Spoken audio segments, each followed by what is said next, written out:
Hello, and welcome to Talking to Food Safety Professionals. My name is Dr. Jennylynd James, and I'm a food safety professional with over 25 years of experience in the industry. With me today is Dr. Tayo Irawo. Hello, Dr. Irawo. How are you today? Hello, I'm fine. Thanks for having me. And thank you for joining the program today. So, what I'd like you to do, please, is introduce yourself to the audience and tell us a bit about how you got started as a food safety professional. Okay, yeah. Many moons ago now, I actually did a higher national certificate in food technology, but I actually ended up in retail management in health foods and supplements. So I didn't do much with it at the time. And then I changed jobs and joined Marks and Spencer's. Oh, And initially, the job was supervising the food section in a store. But I really got to a point where I really just longed for a career on the other side, so to speak. Yeah. yes. So, because I really enjoyed learning about food systems, particularly I remembered sort of when I was doing the course, the practical sessions we did that explored food processes like Yes. dehydration, fermentation. And I also found that I had an affinity for food microbiology. Okay. So I started applying for jobs, but I was told I needed a degree. Yes. So I promptly enrolled on a part-time food science degree course Yes. at South Bank University. Okay.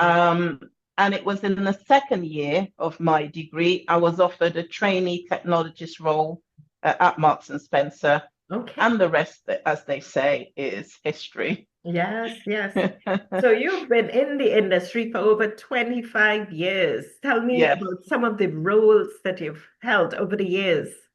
Okay. I actually started out as a food technologist, and I was responsible for confectionery and desserts, and that was with Marks and Spencer. Yes. And then subsequent to that, I've held technical manager roles, Yes. both in employed positions, but also in interim positions. Okay. And what I found was that the retail experience was very useful. Obviously, going from retail, sort of being a retail technologist, to working as a technical manager, the experience was very useful in dealing with the customers Yes. who were retail technologists, but also other technical managers. And then I trained as a BRCGS third-party auditor, although when I did my training, it was just BRC then. Yes. And that involved a lot of extensive travel across the globe. Then I became an approved training provider. So again, tutoring sort of BRCGS courses and other courses as well.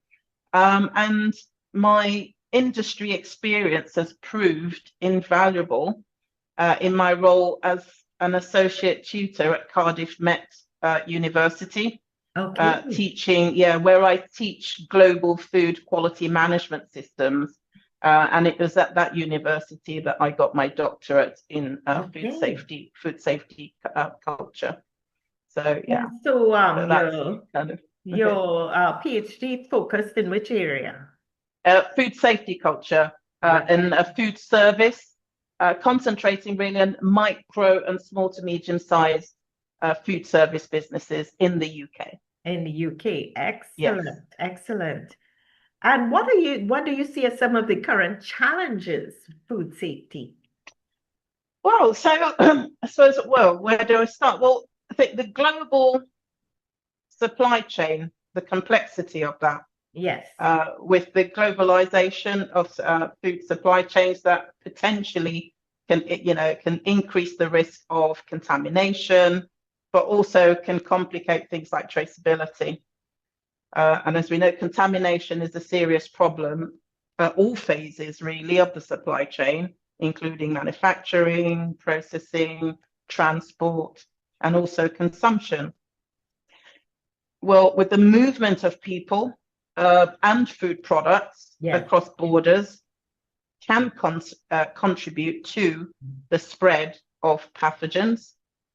In addition to all of that, there's the continued challenges in ensuring food authenticity due to things like food fraud. The other thing I see is obviously climate change, the impact of climate change.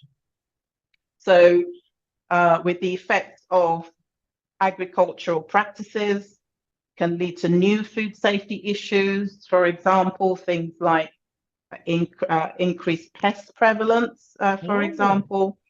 Things like the altered weather patterns as well, and things like temperature fluctuations. These can potentially impact the prevalence and distribution of some food-borne pathogens. Some of the other things I see, obviously things like technological advances that we need to be aware of. There's the rapid development of food technologies. So things like lab-grown meats, genetically modified organisms, again, could raise new concerns, but also regulatory questions. Consumer awareness and behavior, the challenge of actually educating consumers about food safety practices. Things like proper food handling, storage, cooking. It's getting them to see that, everyone's got their part to play, from the manufacturers, but also the consumers. There's also resource limitations, in this, constraints faced by regulatory agencies, but also food safety organizations in terms of things like funding, staffing, and, resources to be able to effectively monitor and enforce food safety standards. And I suppose one that affects our industry, what we do, according to the Chartered Institute of Environmental Health in the UK, shortages in suitably qualified staff to actually carry out official controls. But also technical roles in food manufacturing, covering things like food safety, compliance. So there's all sorts of challenges there. Some of the issues there is that there's a skills gap. There's more of an aging sort of, so the professionals are getting on, and there's a lack of replacement. And interestingly enough, so that leads me to the next question. What advice would you give to university students who are thinking about a career in the field? So firstly, I'd like to actually echo what your previous interviewee said about connecting with mentors, which is, and who can provide guidance and support.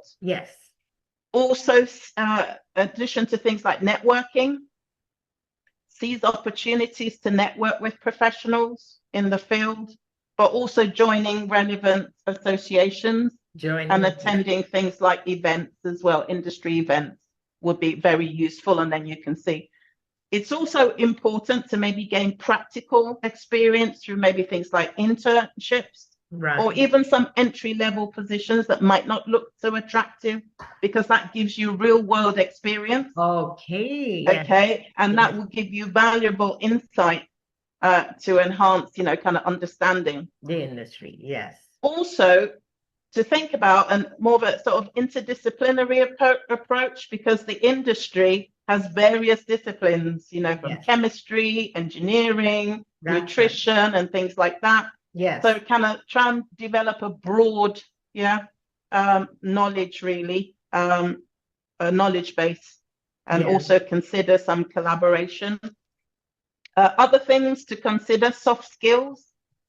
Develop the soft skills. So things like communication, teamwork. Problem solving as well would be very helpful, and what I would say technological proficiency is crucial. So there's a growing role of technology in food safety, things like data analytics. A lot of things are data driven. Automation. and also things like, this sort of traceability systems are, they're changing and moving on. And the last thing I'd say is that have more of a global perspective. Consider the global nature of food safety and quality. Yes. Understand international markets and practices, and these can enhance career prospects, plus also be kind of more effective. It would improve effectiveness in what is really a very diverse work environment. And those would be my tips really for anyone that is. Well, any students listening, you've certainly outlined a number of skills that would help them to enter the industry and work effectively and participate in this industry. Yes. Well, thank you so much for your time today. We've really learned a lot. And thank you so much for all your insightful ideas. Thank you. Please hit the like button, like our video, and remember to subscribe to the channel Food Safety Smart so you can be notified every time we interview another amazing food scientist. Hit the subscribe button. Thank you.